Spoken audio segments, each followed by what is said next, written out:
Assalamualaikum warahmatullahi wabarakatuh. Selamat pagi teman-teman.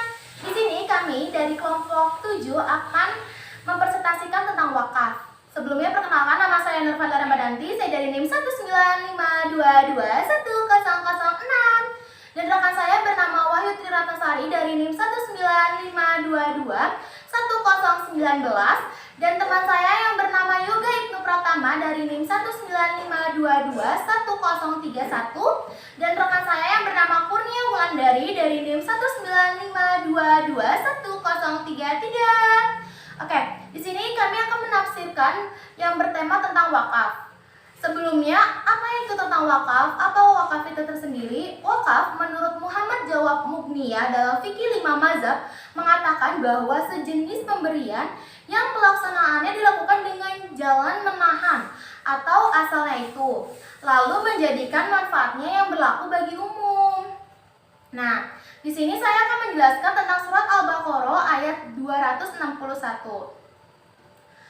A'udzubillahi minasyaitonirrajim.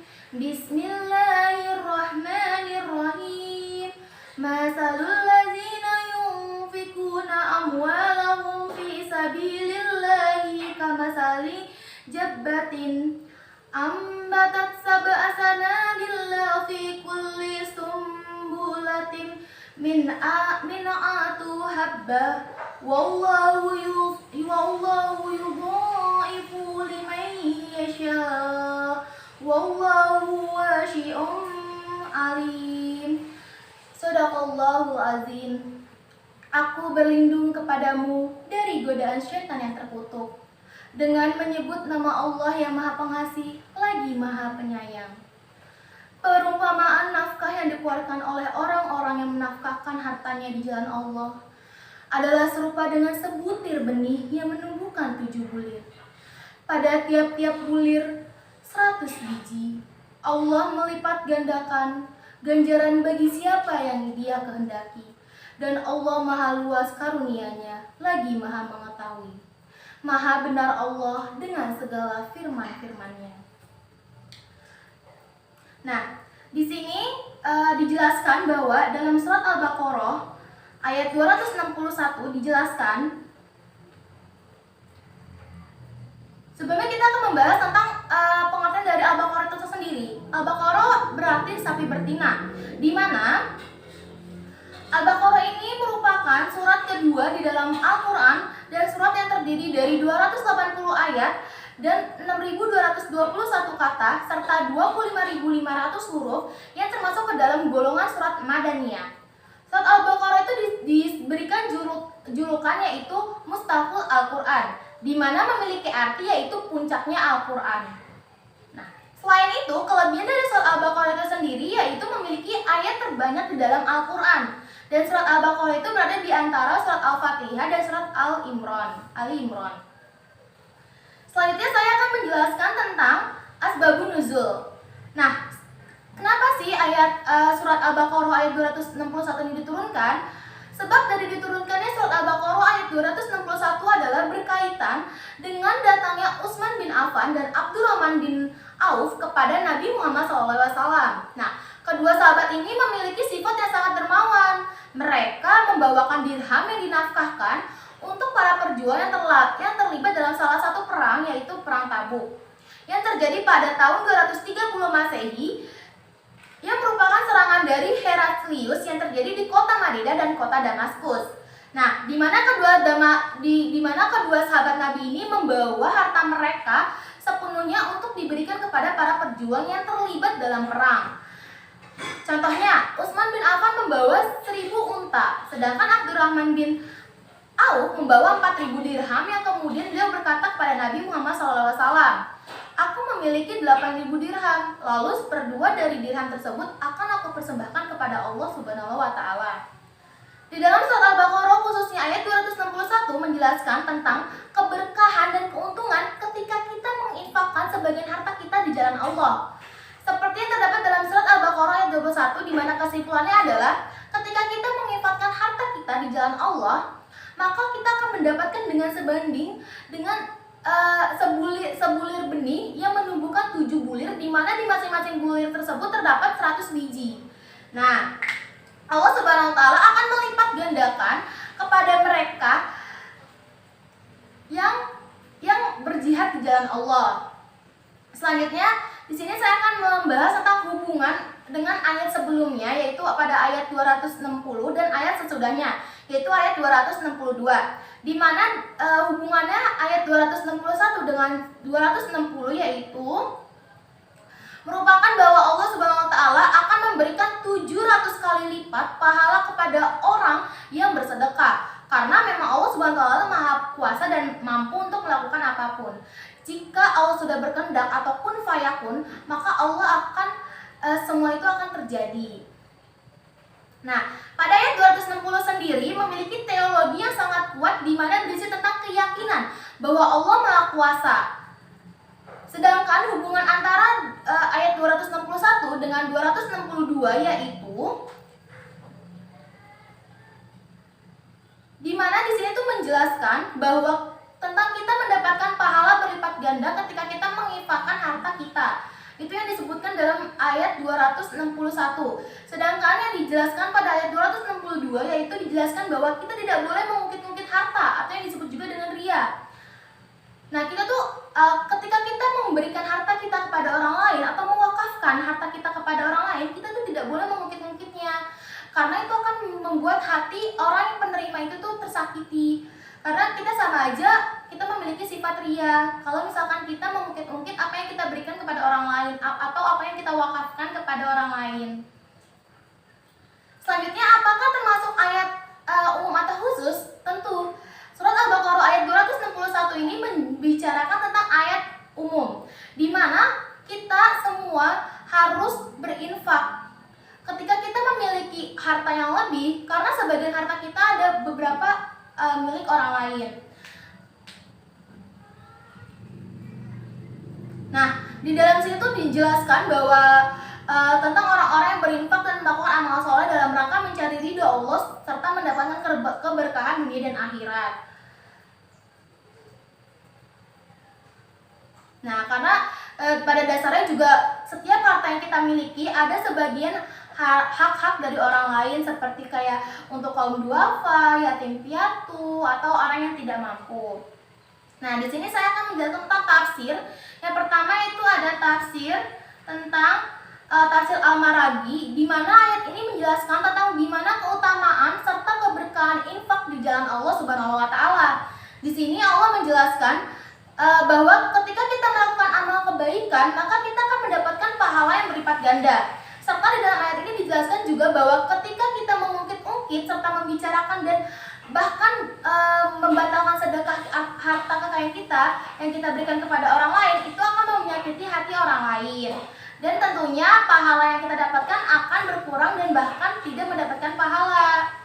Selanjutnya yaitu tafsir dari Ibnu Al-Qasir, di mana jika kita berinfak dengan tujuan mencari ridho Allah Subhanahu wa Ta'ala, maka Allah akan memberikan kita pahala yang berlipat ganda. Misalkan, ketika kita berinfak, maka Allah akan memberikan 700 kali lipat kepada orang yang berinfak, sesuai dengan firman Allah. Perumpamaan orang-orang yang menafkahkan infaknya di jalan Allah dalam tujuan ketaatan seperti infak dalam maksud untuk jihad. Dan Ibnu Abbas mengatakan bahwa dirham yang diinfakkan kepada zakat dan haji akan dilipat gandakan 700 kali lipat.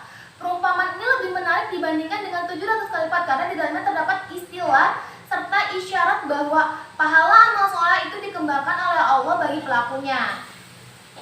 Selanjutnya yaitu tafsir dalam perspektif ekonomi, di mana dalam surat Al-Baqarah ayat 261 ini mempunyai kandungan, yaitu menjelaskan tentang perumpamaan yang disebutkan oleh Allah tentang bagaimana keutamaan menginfakkan hartanya di jalan Allah, maka akan mendapatkan pahala yang akan berlipat ganda.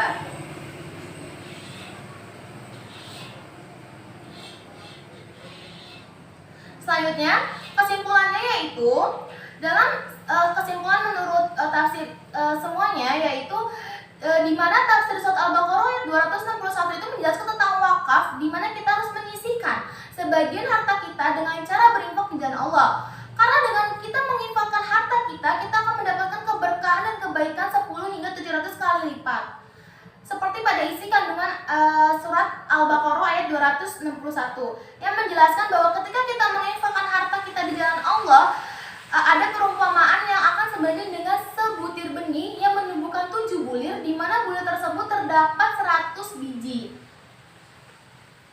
Nah, selain itu ketika kita mewakafkan sebagian harta kita, misalkan seperti kita mewakafkan madrasah, pesantren, atau lahan-lahan wakaf lainnya, kita akan mendapatkan kenikmatan di dunia dan di akhirat, serta semua pahalanya itu walaupun kita sudah meninggal, pahala itu akan terus mengalir karena apa yang kita wakafkan itu dipakai oleh orang lain. Kayak misalkan kita mendirikan masjid atau kita punya tanah tapi dijadikan tempat kuburan umum, itu akan mengalir pahalanya sampai kita meninggal nanti.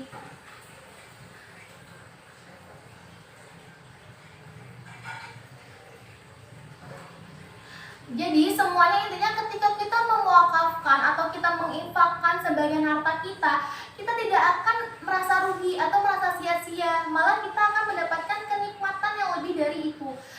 Tidak hanya kenikmatan dunia saja, kita juga akan mendapatkan pahala di akhirat nanti untuk bekal kita nanti. Nah, tapi ada satu yang tidak boleh kita ini yaitu tentang mengungkit-ungkit apa yang kita berikan. Ketika kita memberikan atau kita menginfakkan atau kita mewakafkan, kita tidak boleh mengungkit-ungkit apa yang kita berikan kepada orang lain. Oke, sekian presentasi dari saya mengenai surat Al-Baqarah ayat 261. Bila ada kekurangan kata, saya mohon maaf. Kurang lebihnya mohon maaf. Wassalamualaikum warahmatullahi wabarakatuh. Assalamualaikum warahmatullahi wabarakatuh. Saya Wahyu Triratnasari dari NIM 195221019 melanjutkan tafsir mengenai wakaf, yaitu di surat Al-Baqarah ayat 267 yang bunyinya, Ya ayyuhalladzina amanu anfiqu min thayyibati ma kasabtum wa mimma akhrajna lakum minal ard wala tayammamul khabisa minhu tunfiqu walastum bi ahzihi illa an tu'midu fi wa'lamu annallaha ghaniyyum hamid, yang artinya, wahai orang-orang yang beriman, infaklah sebagian dari hasil usahamu yang baik-baik dan sebagian dari apa yang kami keluarkan dari bumi untukmu. Janganlah kamu memilih yang buruk untuk kamu keluarkan, padahal kamu sendiri tidak mau mengambilnya, melainkan dengan memincingkan mata terhadapnya. Dan ketahuilah bahwa Allah Maha Karya, Maha Terpuji. Kemudian identifikasi letak turunnya Al-Baqarah ini yaitu surat Al-Baqarah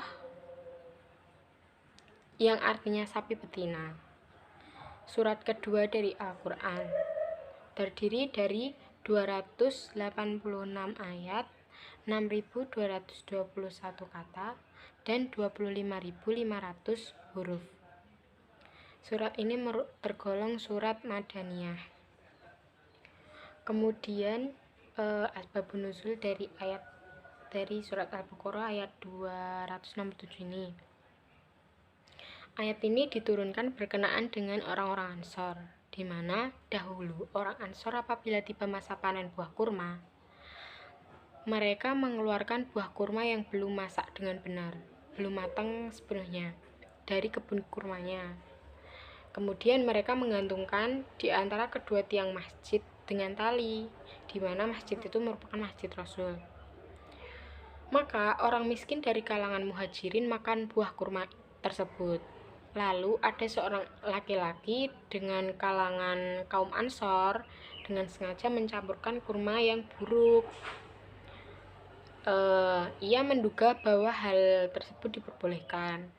Maka turunlah firman Allah berkenaan dengan orang yang berbuat demikian, yaitu surat Al-Baqarah ayat 267 yang berbunyi, dan janganlah kalian memilih yang buruk-buruk, lalu kalian kalian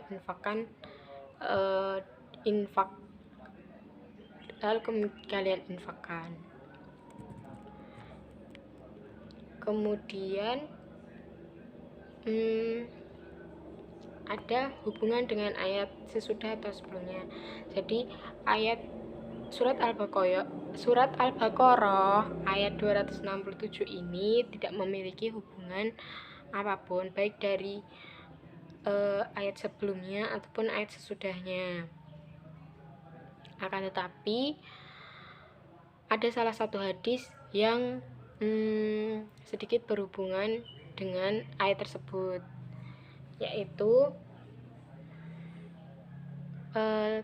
telah diceritakan kepada kami Muhammad ibnu Ubaid telah menceritakan kepada kami Isa dari As-Sabbah ibnu Muhammad dari Murrah al-Hamdani dari Abdullah ibnu Mas'ud yang menceritakan bahwa Rasulullah Shallallahu Alaihi Wasallam pernah bersabda, sesungguhnya Allah telah memberikan di antara kalian akhlak-akhlak kami, sebagaimana Dia telah membagi-bagi di antara kalian rezeki-rezeki kalian. Dan sesungguhnya Allah memberikan dunia ini kepada semua orang, baik yang disukainya ataupun yang tidak disukainya. Ayat ini merupakan ayat bersifat umum karena ditujukan kepada semua umat yang beriman, di mana diperintahkannya untuk berzakat, bersedekah atas hasil yang telah didapatkan, baik dari hasil bumi maupun dari hasil yang telah dikerjakannya. Kemudian ada tafsir dari surat Al-Baqarah ayat 267 ini, yaitu tafsir Quraisy Shihab. Hai orang-orang beriman, berinfaklah dari hasil kerja kalian yang baik-baik dari hasil bumi yang kalian dapatkan, seperti pertanian, pertambangan, dan sebagainya. Janganlah kalian sengaja berinfak dengan yang buruk-buruk. Padahal kalian sendiri kalau diberikan yang buruk seperti itu akan mengambilnya dengan memincingkan mata seakan tidak ingin memandang keburukannya. Ketahuilah, Allah tidak membutuhkan sedekah kalian. Dia hanya berhak untuk dipuji karena kemanfaatan dan kebaikan yang telah ditunjukkannya. Kemudian ada tafsir Ibnu Katsir, di mana Allah melarang mereka mengeluarkan dari harta mereka yang buruk dan jelek serta berkualitas rendah, karena sesungguhnya Allah itu maha baik. Dia tidak mau menerima kecuali yang baik. Karena itulah dalam firman selanjutnya disebutkan, dan janganlah kalian memilih yang buruk-buruk lalu kalian nafkahkan darinya, padahal kalian sendiri tidak mau mengambilnya. Kemudian ada tafsir Jalalain, di mana disebutkan, hai orang-orang beriman, nafkahkanlah sebagian dari yang baik dari hasil usahamu dan sebagian apa yang kami keluarkan dari bumi untukmu berupa biji-bijian dan buah-buahan, dan janganlah kamu sengaja mengambil yang jelek atau yang buruk darinya.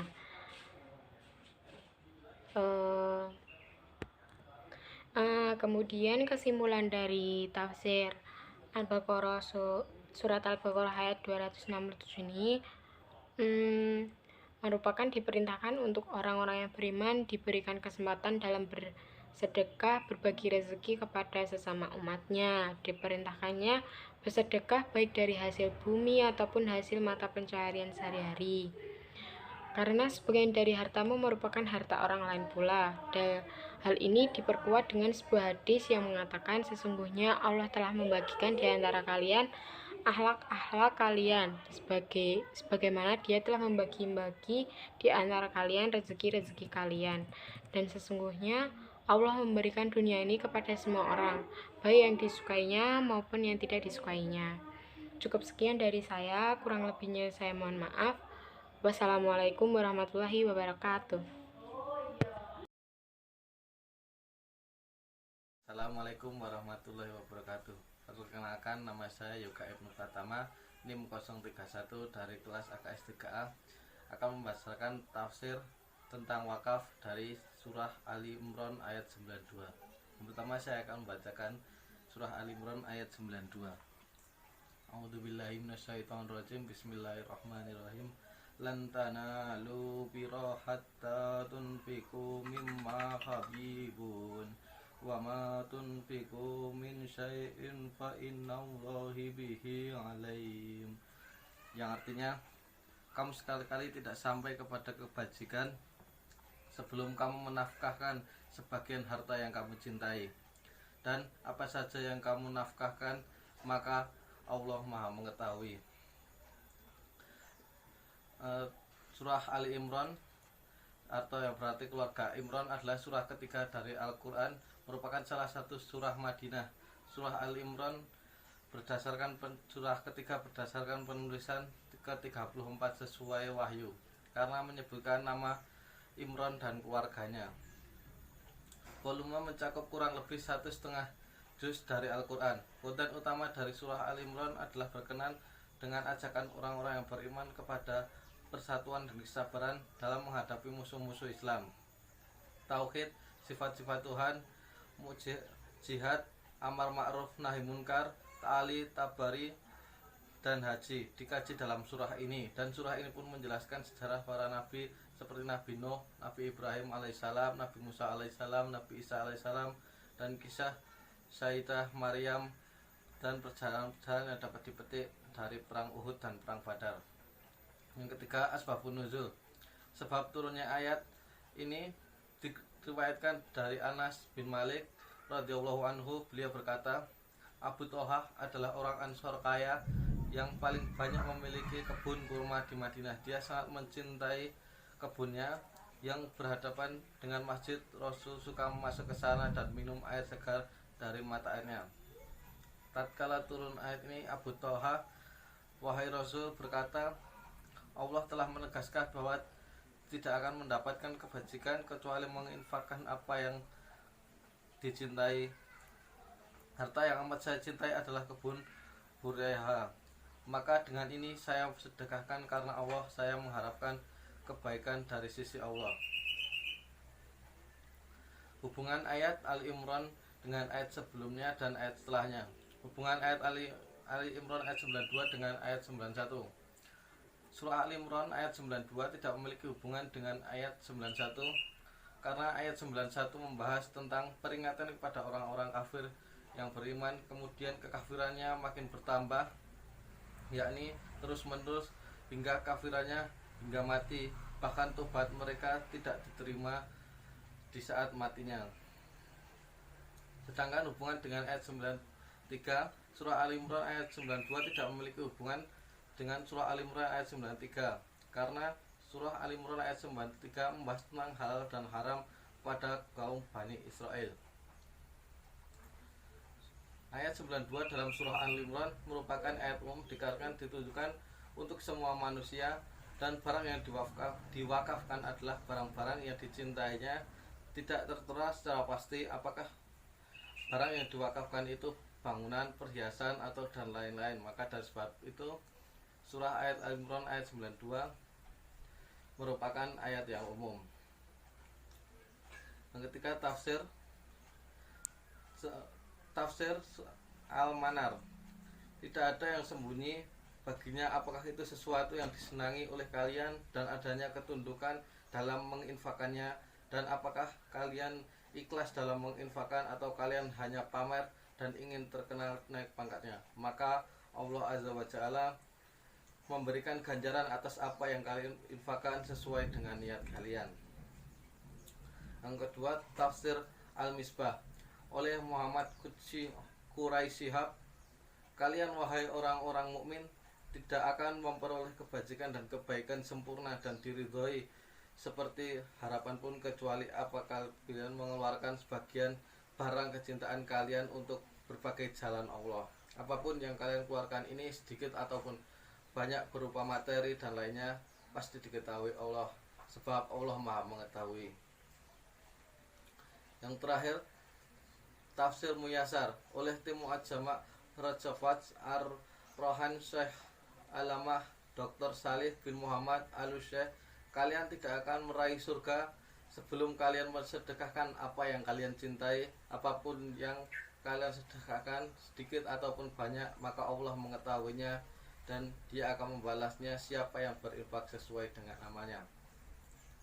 Dari tafsir di atas dapat disimpulkan, wakaf menurut surah Al-Imran ayat 92 adalah menyisihkan sebagian harta yang kita cintai untuk dinafkahkan di jalan Allah agar kita mendapat keridhaan dari Allah, seperti hadis yang diriwayatkan Bukhari telah menceritakan kepada Abdullah bin Masalah dari Malik Ishaq bin Abdullah bahwa dia mendengar Anas bin Malik berkata, Abu Thalha adalah sahabat Ansor yang paling kaya di Madinah, yang menginfakkan kebun buah yang dicintainya untuk di jalan Allah agar mendapat keridhaan dari Allah.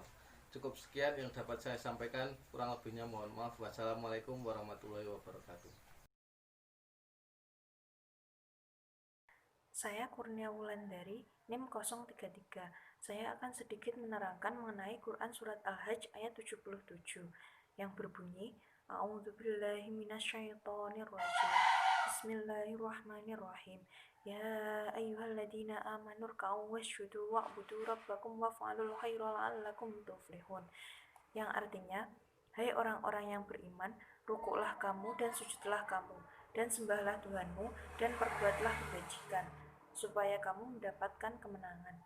Selanjutnya, identifikasi menurut letaknya surat Al-Hajj. Surah Al-Hajj berarti haji, merupakan surah yang ke-22 dalam Al-Quran, dan terdiri dari 78 ayat. Sebagian dari ayat-ayatnya diturunkan di kota Mekah, dan sebagian lainnya diturunkan pada tahun pertama setelah Nabi Muhammad SAW hijrah di Madinah. Karena hal tersebut, para ahli tafsir memiliki pendapat masing-masing mengenai golongan surat Al-Hajj antara Makkiyah dan Madaniyah. Surah Al-Hajj berisi tentang berbagai hal yang berhubungan dengan haji. Menurut Al-Haznawi, surah Al-Hajj termasuk ke dalam surah yang unik karena diturunkan baik di malam maupun di siang hari, baik ketika Nabi Muhammad SAW melakukan perjalanan maupun menetap, dan ada ayat-ayatnya yang diturunkan di Mekah, serta ada pula yang diturunkan di Madinah. Sebagian ayat-ayatnya juga membahas tentang peperangan dan juga perdamaian. Selanjutnya, hubungan dengan ayat sebelumnya, Quran Surat Al-Hajj ayat 76, dan ayat setelahnya, Quran Surat Al-Hajj ayat 78. Yang pertama, hubungan dengan ayat 76. Surah Al-Hajj ayat 77 tidak memiliki hubungan dengan ayat 76 karena pada ayat 76 membahas mengenai Zat yang Maha mengetahui segala urusan makhluknya, yaitu Allah Subhanahu wa Ta'ala, dan hanya kepada Allah lah tempat kembalinya segala urusan. Sedangkan ayat 77 membahas mengenai perintah kepada orang-orang yang beriman untuk mengerjakan sholat, menyembah Allah Subhanahu wa Ta'ala, serta berbuat kebajikan. Selanjutnya, hubungan dengan ayat 78. Surah Al-Hajj ayat 77 memiliki hubungan dengan ayat 78 karena dalam ayat 77 terdapat perintah untuk orang-orang yang beriman agar mengerjakan sholat, dan dalam ayat 78 juga terdapat perintah yang sama, yaitu perintah untuk mendirikan sholat serta berpegang kepada tali Allah Subhanahu wa Ta'ala. Selanjutnya, termasuk ayat khusus atau umum. Surah Al-Hajj ayat 77 merupakan ayat yang bersifat khusus. Dikatakan khusus karena pada ayat tersebut terdapat kalimat, hai orang-orang yang beriman. Artinya, ayat tersebut hanya ditujukan untuk orang-orang muslim yang beriman untuk mengerjakan sholat dengan sempurna dan benar dengan melakukan ruku, sujud, menyembah Allah Subhanahu wa Ta'ala, dan berbuat kebajikan. Oleh sebab itulah ayat ini dikatakan bersifat khusus. Yang selanjutnya tafsir. Yang pertama, tafsir Al-Misbah. Hai orang-orang yang beriman, janganlah kalian mempedulikan ajakan sesat orang-orang kafir itu. Teruslah mengerjakan sholat dengan sempurna dan benar, dengan melakukan ruku dan sujud. Lalu, sembahlah Tuhan yang menciptakan dan memberi kalian rezeki. Janganlah kalian mempersekutukannya, dan sebaliknya, lakukanlah segala sesuatu yang bisa membawa kebaikan dan manfaat, agar kalian termasuk ke dalam kelompok orang-orang yang selalu melakukan perbaikan. Yang kedua, tafsir Muyasar. Berisi, hai orang-orang yang beriman kepada Allah dan Rasul-Nya, Muhammad SAW, rukuklah dan sujudlah dalam sholat kalian, sembahlah Rabb kalian semata-mata tanpa ada sekutu baginya, dan berbuatlah kebajikan agar kalian beruntung. Yang terakhir, tafsir Jalalain. Berisi, hai orang-orang yang beriman, rukuk dan sujudlah kalian, maksudnya sholatlah kalian, dan sembahlah Rabb kalian, maksudnya tauhidkanlah Dia, dan perbuatlah kebaikan, maksudnya seperti menghubungkan silaturahmi dan melakukan akhlak-akhlak yang mulia, supaya kalian mendapatkan keberuntungan, maksudnya kalian beruntung karena dapat hidup abadi di surga. Sekian yang dapat saya sampaikan, kurang lebihnya mohon maaf.